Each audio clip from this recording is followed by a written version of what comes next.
सबसे पहले देखते हैं इस कागज के टुकड़े को।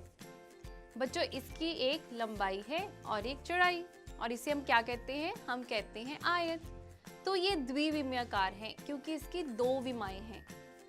अब जरा इसे देखिए, क्या है ये? निश्चय ही ये एक वर्ग है, पहचाना आपने? इसकी भी दो विमाएं हैं, हालांकि वर्ग में दोनों विमाएं बराबर होती हैं, तो ये भी द्विविमीयाकार हुआ। अगर हम इसको देखें, ये एक त्रिभुज है, इसकी तीन भुजाएं हैं, लेकिन अगर हम इसकी विमाएं देखें, इसका एक आधार और एक ऊंचाई होती है, तो ये भी क्या है? द्विविमीयाकार। अगर आप इसे देखें तो ये क्या है? एक वृत्त, इसकी एक त्रिज्या होती है, एक केंद्र होता है। बच्चों, ये भी द्विविमीयाकार यानी समतलाकार है। अब जरा हम इन आकारों को देखें। बच्चों, अब इस आकार को देखते हैं।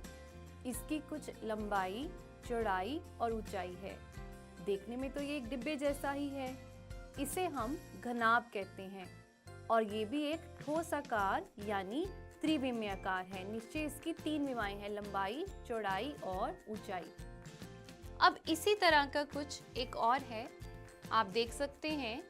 आपको लग रहा होगा इसकी भी लंबाई, चौड़ाई और ऊंचाई है। केवल अंतर ये है बच्चों कि इसकी लंबाई, चौड़ाई और ऊंचाई बराबर होती है, इसीलिए इसे हम घन कहते हैं। अब जरा इसे देखें। बच्चों, आप देख सकते हैं ये कुछ ऐसा ठोस आकार है जिसके सारे फलक चतुर्भुज हैं। देख सकते हैं आप, ये चतुर्भुज हैं, लेकिन आधार और ऊपरी पृष्ठ ये दोनों क्या हैं? ये त्रिभुज हैं। ऐसे आकार को बच्चों प्रिज्म कहते हैं। तो बच्चों, ये भी एक ठोस आकार या फिर त्रिविमीयाकार है।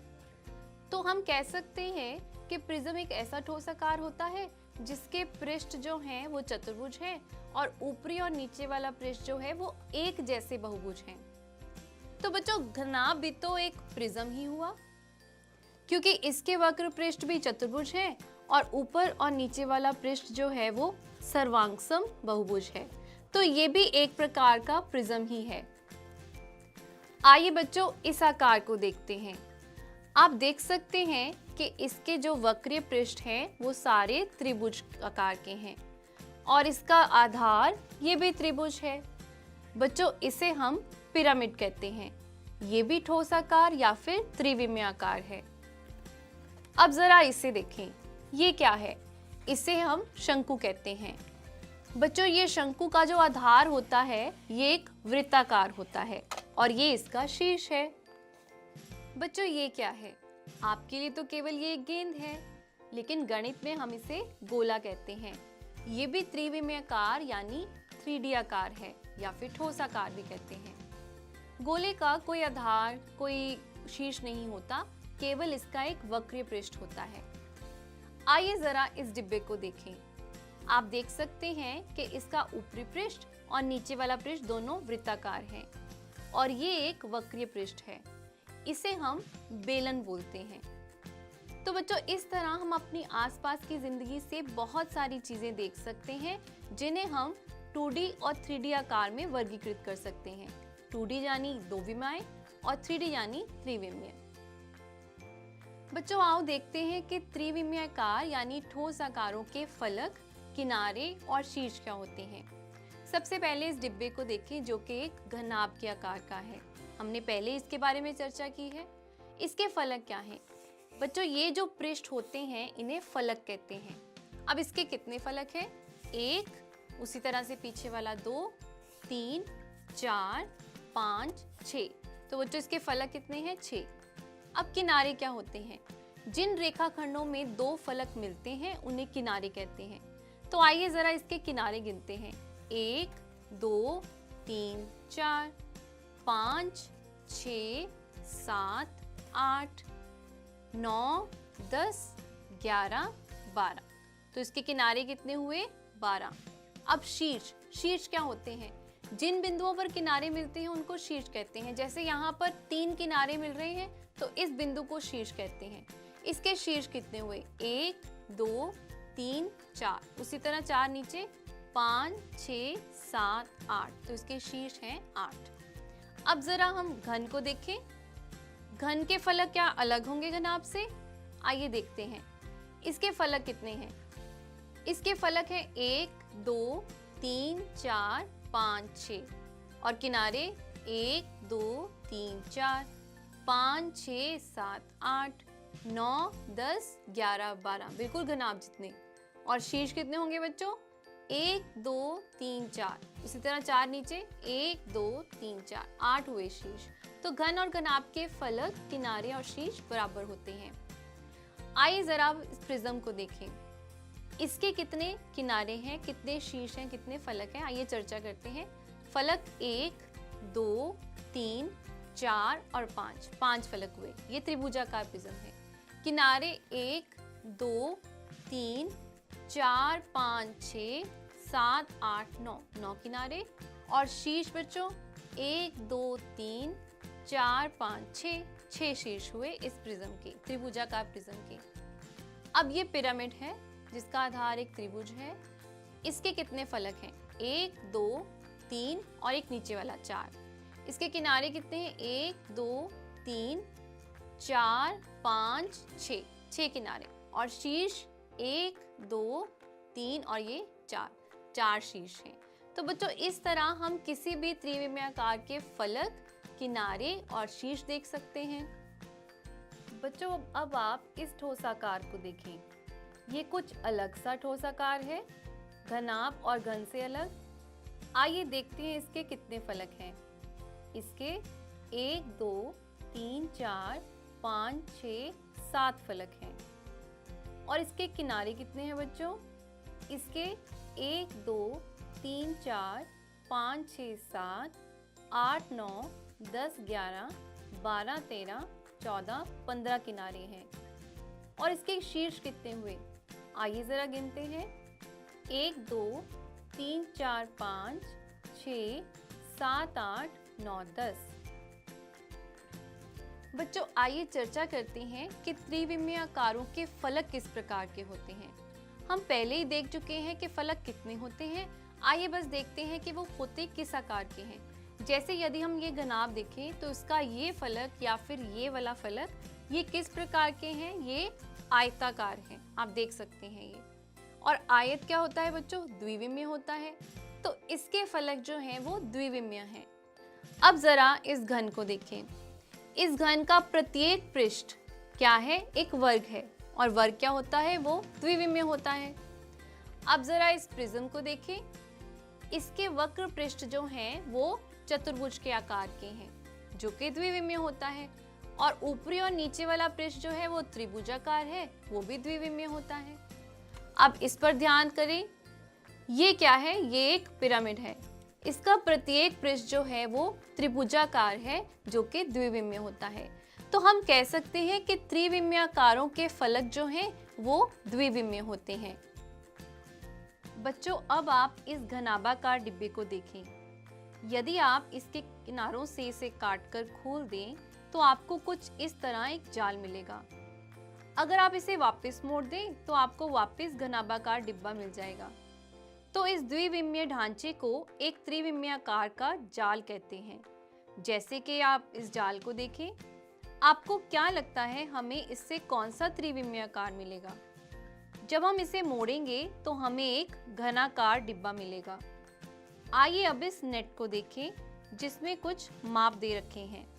जब हम इसे मोड़ते हैं तो हमें एक घनाभ प्राप्त होगा जिसकी लंबाई 8 सेंटीमीटर, चौड़ाई 3 सेंटीमीटर और ऊंचाई 6 सेंटीमीटर है।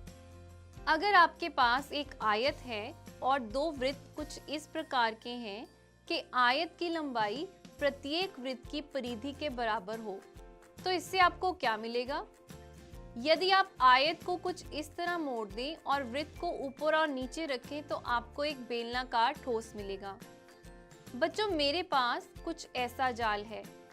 क्या आप बता सकते हैं कि इस जाल में आपको कौन सा त्रिविमीय आकार मिलेगा? बच्चों अब आप इस जाल को देखें। क्या ये किसी पासे के लिए जाल हो सकता है? बच्चों आप जानते ही हैं कि पासा घनाकार होता है और ये जाल घन ही बनाएगा, तो क्यों नहीं? बच्चों एक पासे में संख्याओं के लिए विशेष स्थान होता है। ऐसा नहीं कि आप कोई भी घन लें उसके फलकों पर 1 से 6 तक अंक लिखें या बिंदु लगाएं और पासा बन गया। एक पासे के लिए विशेष नियम है कि सम्मुख फलकों पर लगे बिंदुओं का कुल योग 7 ही होना चाहिए।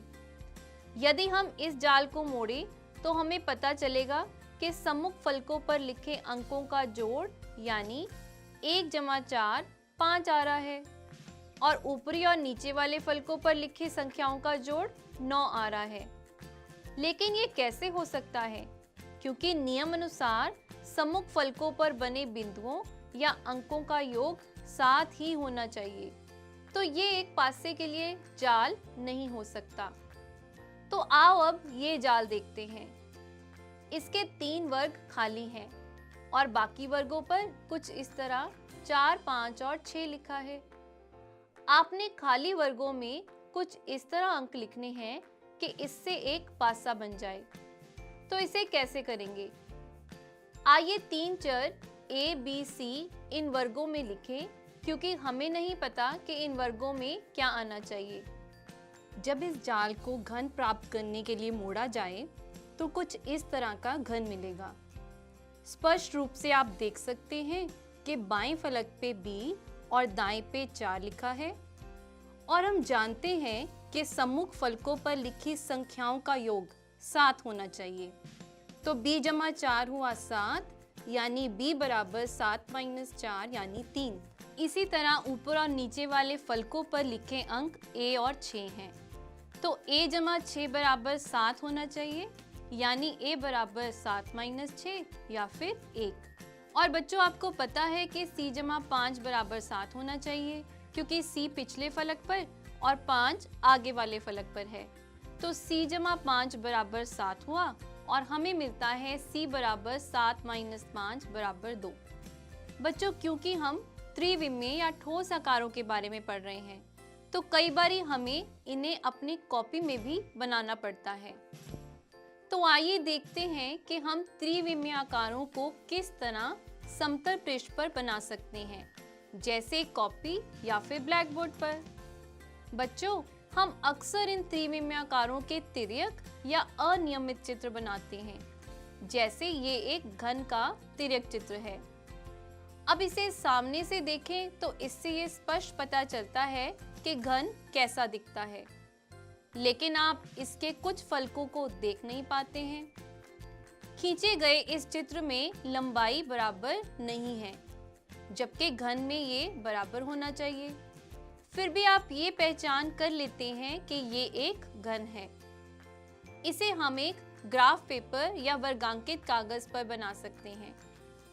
आइए हम एक 3 गुणा 3 गुणा 3 का तिर्यक चित्र बनाएं, यानी एक ऐसे घन का चित्र जिसका प्रत्येक किनारा 3 इकाई हो। सबसे पहले आप इस तरह सामने का फलक खींचिए। अब इसका सम्मुख फलक खींचिए। फलकों के माप बराबर होने चाहिए, लेकिन ये चित्र पहले चरण के चित्र से कुछ खिसकाकर ही बनाया गया है। आइए अब संगत कोनों को मिलाएं। अब छिपे हुए किनारों को बिंदुकित रेखाओं का प्रयोग करते हुए दोबारा बनाएं। ये एक परंपरा या परिपाटी है। बच्चों, आप देख सकते हैं कि सामने के फलक और उसके सम्मुख फलक के माप समान हैं और घन के किनारे जो बराबर होते हैं, चित्र में भी बराबर बराबर प्रतीत होते हैं, यद्यपि इनको बराबर नहीं लिया गया है। अब आप एक घनाभ का तिर्यक चित्र बनाने का प्रयास करें। आप ऐसे चित्र भी खींच सकते हैं जिनमें माप दिए हुए ठोस के अनुसार ही हो। ऐसा करने के लिए हमें एक खास कागज की आवश्यकता होती है, जिसे समदूरी शीट या फिर समान दूरियों वाली शीट कहते हैं। क्या आपने कभी समदूरिक बिंदुकित शीट देखी है? इस प्रकार की शीट में पूरा कागज बिंदुकित रेखाओं से बने छोटे छोटे समबाहु त्रिभुजों में बंट जाता है।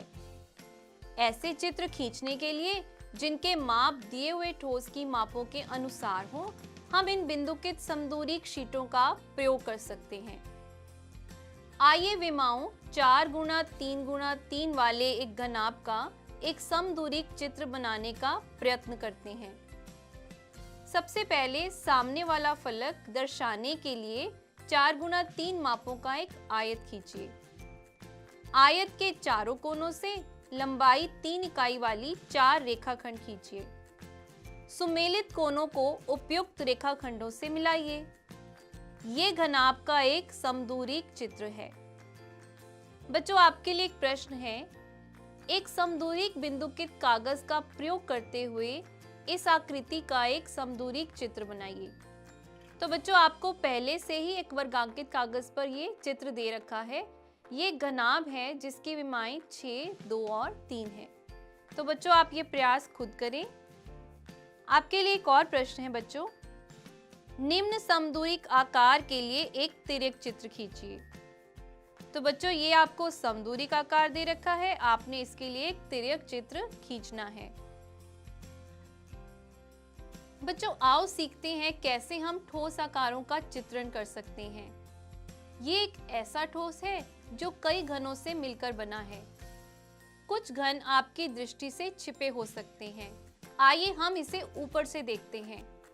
तो बच्चों, ये इसका ऊपरी दृश्य है। यदि आप सामने से देखें, ये इसका सामने से दृश्य है। और इसका पार्श्व दृश्य कैसा होगा? ये इसका पार्श्व दृश्य है। बच्चों, अब इस तरह व्यवस्थित घनों को देखें। बताइए कि इसे बनाने के लिए कितने घनों का उपयोग किया गया है और अपनी कॉपियों में उसका सामने का दृश्य, पार्श्व दृश्य और ऊपरी दृश्य देखें। बच्चों, आओ देखते हैं कैसे हम एक ठोस आकार के विभिन्न भागों को देख सकते हैं।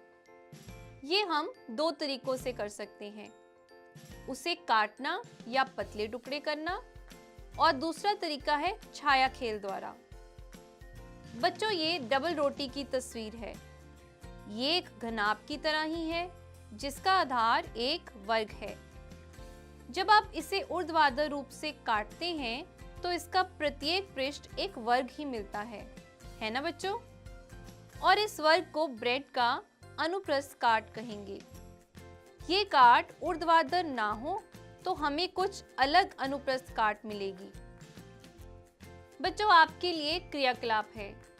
अपने रसोई घर से 5 तरह की सब्जियां लीजिए। इन्हें क्षैतिज रूप से काटिए और उनके अनुप्रस्थ काट का चित्र अपनी कॉपियों में बनाइए। बच्चों, अब आप इसे देखें। ये क्या है? ये एक सेब है। यदि आप इसे ऊर्ध्वाधर काटें तो आपको इस प्रकार की अनुप्रस्थ काट मिलेगी। लेकिन अगर आप क्षैतिज रूप से काटें तो अनुप्रस्थ काट कुछ इस तरह होगी। अब इस बेलनाकार पाइप को देखें। ऊर्ध्वाधर रूप से काटने पर तो इसकी अनुप्रस्थ काट कुछ इस तरह से वृत्ताकार होगी और क्षैतिज रूप से काटने पर इस तरह से आयताकार होगी। बच्चों, हम छाया खेल द्वारा भी ठोस आकारों को द्विविमीय आकारों के रूप में देख सकते हैं। आइए देखते हैं कैसे। बच्चों, मैंने ये बेलनाकार डिब्बा लिया है जो कि एक त्रिविमीय आकार है। अब मैं कोशिश करूंगी कि विभिन्न स्थितियों से इसकी छाया बनाऊं। सबसे पहले मैं कुछ इस तरह से रोशनी डालूंगी और आप देख सकते हैं कि छाया वृत्त के रूप में है जो कि एक द्विविमीय आकार है। अब मैं इस बेलनाकार पाइप को कुछ इस तरह रखूंगी और छाया बनाने का प्रयास करूंगी। इसकी छाया तकरीबन एक आयत होगी जो कि द्विविमीय आकार की है। अब इस पिरामिड को देखें। अगर मैं इस तरह से रोशनी डालूं तो छाया एक त्रिभुज है। दूसरी तरफ से भी त्रिभुजाकार छाया बन रही है। इस तरफ से भी त्रिभुज बन रहा है जो कि एक द्विविमीय आकार है। आइए अब इस शंकु को देखते हैं। यदि हम ऊपर करके इसकी छाया को देखें और हाथ की छाया के अलावा आपको एक वृत्त नजर आएगा। तो बच्चों, इस प्रकार से त्रिविमीय आकारों की छाया द्विविमीय होती है।